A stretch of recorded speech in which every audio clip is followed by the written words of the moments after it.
مرسی T V, پیغام رحمت۔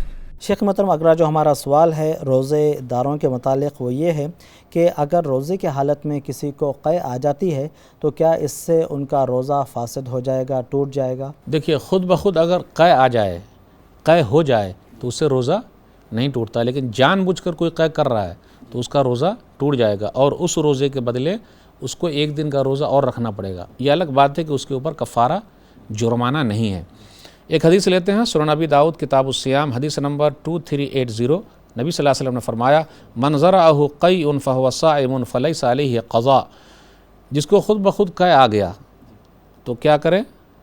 وہ روزے سے بھی ہے تو اس کے لیے کوئی قضا یعنی بدلہ نہیں ہے، اور اس کا روزہ ہو جائے گا۔ ایسا نہیں ہے کہ اس کا روزہ ٹوٹ گیا، تو قے آنے سے، خود بخود آنے سے روزہ نہیں ٹوٹتا۔ ھذا ما عندی واللہ اعلم بالصواب۔ مرسی ٹی وی کے مزید ویڈیوز کے لیے ہمارے چینل کو سبسکرائب کریں اور بیل آئیکن کو کلک کرنا نہ بھولیں۔ جزاک اللہ خیر۔